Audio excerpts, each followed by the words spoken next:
Made for a tough day for emergency crews around our state to get to medical situations that could be life or death. Tonight, some ambulance crews went out with help from snow plows leading the way. News 8's Bob Wilson takes us along to show us how emergency crews are dealing with this. Bob?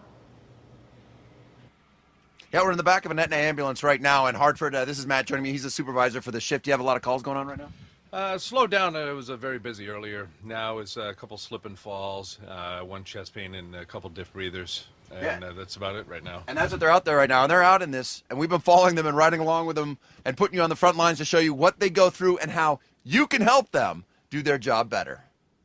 228, they'll be responding through the TAC for Wethersfield. Kevin pushes the ambulance through 6 to 8 inches of slop on the roads as he heads to a call in Wethersfield. It has been a busy evening for this crew. Yeah, we had a gentleman with his fingers cut off from a log splitter today. Thankfully, we haven't had any snowblower accidents today.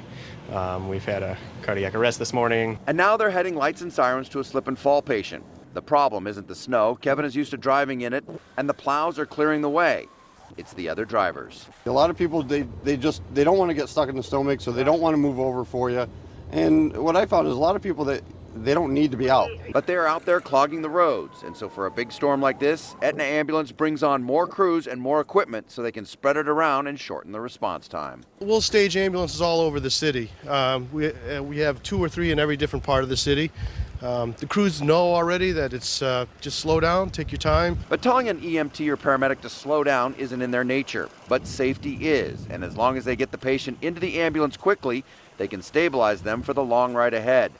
But with the unshoveled walks and unplowed side streets, crews sometimes have to carry a patient out the door, down to the main road, rather than risk getting the ambulance stuck. We had to carry out a patient on a backboard, and there was 4 people on it. It was probably a 200-yard, 300-yard carry, and it just makes it difficult without any snow clearing. And we pride ourselves on speed and to get to the hospital efficiently and safely.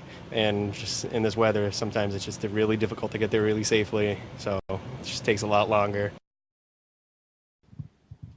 But the key is to get them inside the ambulance, because once they get them inside the ambulance, it may take a little longer and they have to go slower in that snow. But this is pretty much stabilization. I mean, this is kind of like a mini ER. You can really kind of keep them stable as you get them back to the ambulance. Correct. We have a large amount of medications that the ER has, monitors. We can transmit EKGs to them so they can see what's coming into them. The advances have just changed greatly in the last 10 years. Yeah, and that's what it's like. So once they get you in here, you're pretty much safe. Then they're going to get you to the hospital. So remember, what you can do, please stay out of the way, pull over, and don't go out if you don't have to. I'm Bob Wilson, reporting live in Hartford, News 8.